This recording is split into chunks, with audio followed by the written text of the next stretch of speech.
Ibu bapak, saudara-saudari yang terkasih, teman-teman muda, serta anak-anakku dimanapun kalian berada. Kalau Anda, bapak ibu, saudara-saudari, pernah mendapatkan uang palsu. Jadi banyak ya beredar tahun-tahun berapa ya itu? Entah mungkin 90-an atau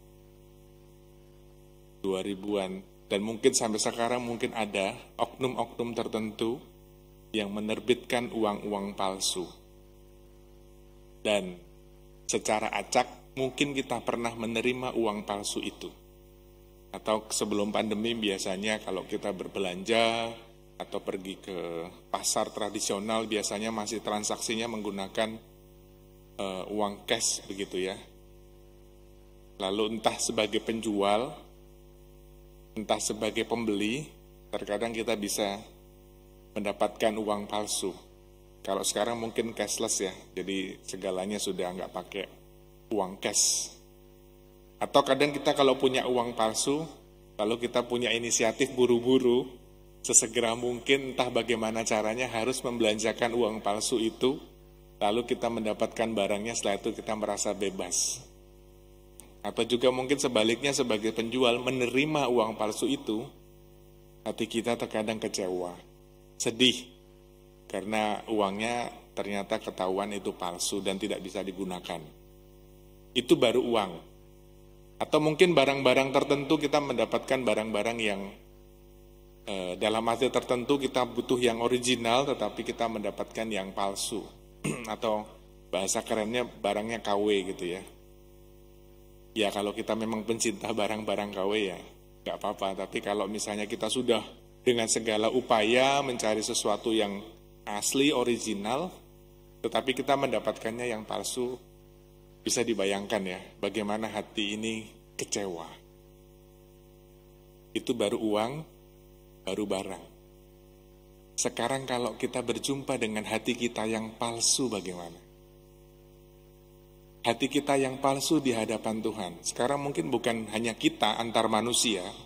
Mungkin kita pernah tertipu, mungkin kita pernah dapat gombalan yang palsu, ya kan? Janji-janji palsu.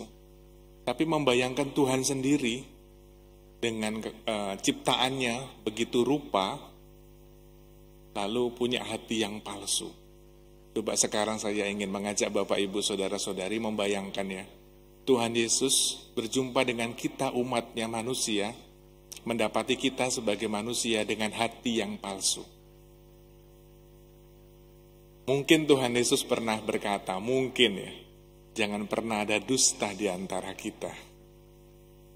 Tuhan Yesus dengan segala rupa memberikan yang terbaik kepada kita sebagai manusia, tetapi kadang-kadang hati kita juga bisa menjadi hati yang palsu. Ada pepatah atau ada ungkapan ya, dalamnya laut bisa kita duga, dalamnya hati manusia siapa yang tahu. Kita tidak akan pernah tahu betapa sulitnya kita mengetahui isi hati manusia. Setiap kita yang ada di sini termasuk saya. Nah Bapak Ibu Saudara-saudari yang terkasih, menariknya mulai dari kemarin sampai hari ini, terutama bacaan Injil, itu nadanya memang cukup keras, bahkan mungkin keras ya. Tuhan Yesus selalu mengatakan celakalah, celakalah, celakalah. Nanti kalau mau dibandingkan ada berapa kata celakalah dengan ada kata berapa berbahagialah, berbahagialah, berbahagialah. Nanti itu ada pelajarannya tersendiri. Tetapi hari ini mulai kemarin kita mendengarkan Tuhan Yesus kenapa selalu mengecam. Kita berdoa dan berharap supaya kecaman itu juga tidak datang untuk kita sebagai manusia yang berada di zaman yang sekarang. Ini konteksnya pada waktu itu zamannya Yesus. Maka Bapak Ibu Saudara-saudari yang terkasih, kita diajak oleh Tuhan Yesus untuk punya hati yang senantiasa murni dan suci di hadapan Tuhan. Tak ada kepalsuan, tak ada dusta, tetapi sungguh-sungguh hati yang tanpa hidden agenda, agenda-agenda yang tersembunyi di balik segala macam perbuatan kita. Maka jelas di dalam bacaan pertama dikatakan ya, menarik buat saya di sana, Jika demikian, apakah masih ada alasan untuk bermegah? Tidak ada. Berdasarkan apa? Berdasarkan perbuatan? Tidak, melainkan berdasarkan iman. Inilah yang menjadi kunci kita. Moga-moga sepanjang hari ini kita sungguh-sungguh mampu dan dimampukan untuk punya iman yang mendalam. Iman yang sungguh-sungguh memampukan kita untuk berbuat kebaikan. Ketika kita berbuat kebaikan, ketika kita melihat kebaikan orang lain, jangan pernah kita menghalang-halangi dengan berbagai macam alasan, dengan berbagai macam hidden agenda yang ada di dalam hati kita. Moga-moga kita semua dimampukan untuk sungguh-sungguh masuk semakin mendalam, memperbaharui iman kita, sungguh-sungguh punya iman dengan hati yang sungguh-sungguh tulus di hadapan Tuhan.